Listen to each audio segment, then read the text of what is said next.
6:03 on Tuesday morning, March 11th, 34 degrees in Bowie now. Warm today, highs in the mid-70s.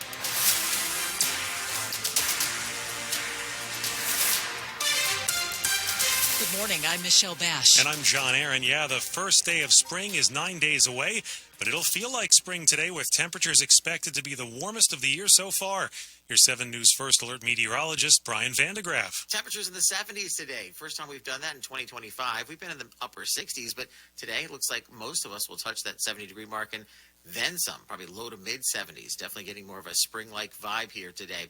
And now, across the area, lots of sunshine as well. Can't really beat it. The next couple of days will be mild, but today probably will be the warmest day of the week that I see. And we'll have the full forecast coming up at 6:08. It's still not clear what happened to a 20-year-old college student from Loudoun County last seen 5 days ago during her spring break in the Dominican Republic. WTOP's Neil Augenstein says investigators are putting together a timeline of what they think happened. Investigators in Punta Cana say after a party that night at the Rio Republic Hotel where she was staying, surveillance video shows Sudiksha Konanki and a group of friends from the party heading toward the beach. It was about 4:50 in the morning. Multiple sources, quoting local police, say an hour later most of the group left the beach while Konanki and the young man stayed, and police have seen video of him leaving the beach several hours later alone. The young man is not considered a suspect at this time, but police say he's told several different stories about what happened after he and Konanki went into the water together. He told police he felt sick and fell asleep on a lounge chair and didn't see her after that. Her beach cover-up was found with no signs of violence. Police are continuing to interview the people who were there that early morning and search for Sudiksha Konanki. Neil Augenstein, WTOP News. If you pass a school bus in one northern Virginia county, you could get a ticket in the mail.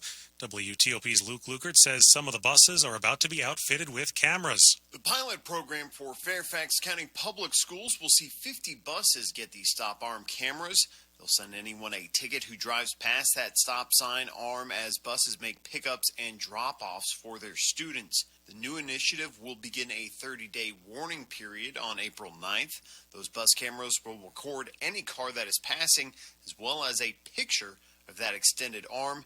And then starting on Monday, May 30th, those 50 bus cameras will then begin sending out $250 fines by mail. Luke Luker, WTOP News. Another federal agency is looking for volunteers to take early retirement after the Trump administration's plan to shrink the workforce.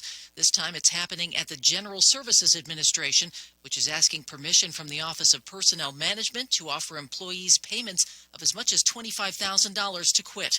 Our partners at Federal News Network report GSA employees who have worked there for at least 25 years or are at least 50 years old with 20 years of service are being targeted.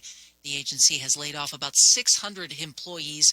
They did so on March 3rd, and more layoffs have happened since. We are waiting to see whether Congress makes any changes after D.C. leaders raised major concerns about the local impact of the federal spending bill that's currently being considered.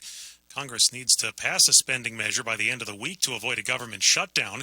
Here's WTOP's Nick Iannelli. Will lawmakers on Capitol Hill make changes to the proposed spending bill? D.C. Mayor Muriel Bowser hopes they do. Congress can fix this.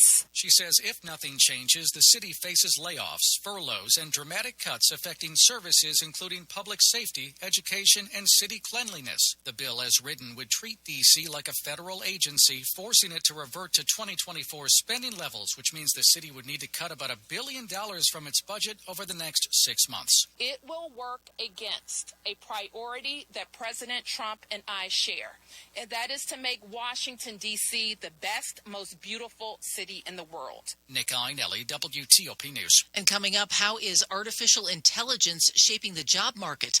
Traffic and weather in 30 seconds.